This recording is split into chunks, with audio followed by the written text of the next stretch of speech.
At the height of World War II, with Hitler's armed forces extended through countries he'd already crushed, the Nazis recruited tens of thousands of Muslim soldiers. This dramatic departure from reliance on so-called Aryan German troops happened first on the Eastern Front against the Soviet Union. During the summer of 1941, over 4 million Soviet soldiers were captured by the German armed forces. Many of those were Muslim, and many of those were given the opportunity after capture to join their captors, and many took it. Hitler's claim that his conquering armies would be purely German was also turned on its head in Yugoslavia. In this riveting story, a rare eyewitness from inside the Waffen-SS recalls how this brutal, ultra-racist force not only recruited 40,000 Muslims, but then went out of its way to meet their spiritual and cultural needs. Was die Freiheit Their freedom of religious practice as Muslims had already been established. The ban on eating pork, prayers at least so many times a day, funeral duties, and until the end, that was all held to. It was absolutely no problem. Absolut kein Problem. Although far more Muslims fought with the Allies than with Hitler, not least across the Middle East and North Africa, the creation of Hitler's Muslim legions is one of the more intriguing and remarkable stories of World War II. It all began in June 1941, when Hitler launched Operation Barbarossa against the Soviet Union. To that point, the greatest military invasion in history. In 1941, when Hitler attacked Russia, the general expectation was that the police wouldn't last for more than about 6 weeks. And the famous phrase was, "We'll kick the door in and the house will fall down." But, says Professor Norman Stone, Hitler and his generals had made gigantic miscalculations, not least over the massive casualties they would suffer, and the need for reinforcements. They didn't plan it in a strategic way because they thought they would win the war in the summer. And then once it drags on, they're forced into a position where they have to start recruiting to augment their own ranks, because they'd started off with an army which was really much too small for the job. And after all, they were having to keep troops in Greece, keep troops in France, troops in Norway, troops all over the place. They were desperately overstretched and they needed local help. The German armed forces took millions of Soviet prisoners. Among them were many Muslims from the southern Soviet republics. But their conditions in captivity were appalling, and most faced a stark choice: a slow and dreadful death, or changing sides. Hitler and Goering and company didn't really propose to waste food, as they called it, on Russian prisoners of war, so they were starving. And cases of cannibalism, 5-6 of them died in horrible circumstances. And if you are starving like that, and then somebody comes along and says, volunteer to, drive the donkeys for the German army in Krasnogorsk or some such place, you might well act in that way. The new recruits were from places like Turkmenistan, Kyrgyzstan and Uzbekistan. It's estimated that 150,000 Muslim troops joined the Nazi ranks on the Eastern Front. They were known as willing helpers, and to start with, says Jonathan Trigg, author of A History of the Nazis' Islamic Forces, these Muslims did only auxiliary work. Soviet soldiers who happened to be Muslim were captured, were kept in the front line by their German captors in order to carry rations, carry weapons, and then over time those individuals went from carrying rations to carrying guns.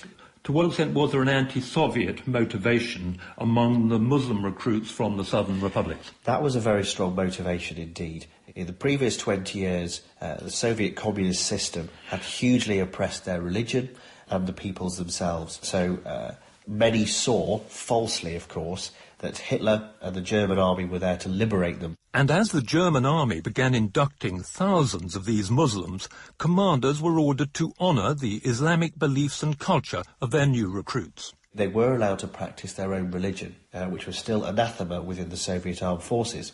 So they had their own imams, they could pray as and when required under the laws of Islam, and of course they had special rations, so they weren't given alcohol or given pork. As the Germans increasingly met fierce Soviet resistance, they lost from their own ranks 1 million fighting men, dead or injured. So the need to build new fighting units from their Muslim recruits was urgent. The really prominent unit formed, first of all, was the Turkmen Division. And that, if you like, was an amalgamation of a whole series of battalions and regiments, eventually numbering over 20,000 men. The Turkmen Division was moderately successful. It wasn't equipped or trained to be an elite unit, but neither was it a disaster. But at the heart of this recruitment of Muslims lay a massive contradiction. Hitler had earlier decreed that none but Germans should bear arms to enforce the world domination he dreamed of by the mythical Aryan race.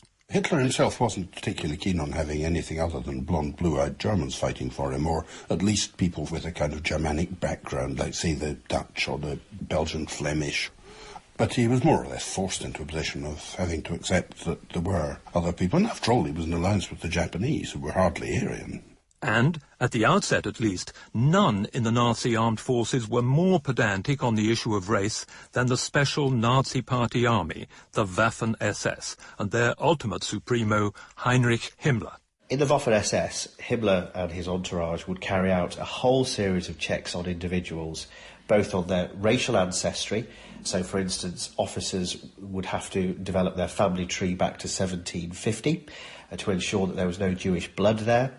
They would also have all of their photos viewed individually by Himmler to see, did they actually look Aryan enough? But events and the need for military manpower soon dictated a loosening of these rigid criteria, and Himmler was forced to come to terms with recruiting Muslims who bore no resemblance to the Aryan stereotype. In a racial context, the recruitment of significant Muslim units in the German armed forces is incredible, particularly with Himmler's views on race. The Waffen-SS itself was very much seen at its inauguration as being the racial pinnacle of the Aryan nation, if you like. Everyone was the super tall, blonde-haired, blue-eyed giant, very much the epitome of the master race. So therefore the recruitment of very large numbers of Muslims, particularly from the southern Soviet Union, Turkic peoples and so on, is very much the antithesis of that racial illusion. But there turned out also to be a need to recruit other Muslims far away from the Eastern Front, in Yugoslavia. And to help them in that task, the Nazis could turn to an unlikely figure from the Middle East, who came to Germany in 1941. His name was Hajj Amin al-Husseini, but more crucial was his title, the Grand Mufti of Jerusalem. He was from a leading Palestinian family and had become an important political and religious player, says Dr. Taj Hargey of the Muslim Educational Centre in Oxford. He quickly rose to be an influential figure in Mandate Palestine. In the interwar period, between 1920 to 1939, he is the leading Arab voice in Palestine, resisting what he considered Jewish illegal immigration to his homeland, and also fought against the establishment of a national Jewish homeland in Palestine.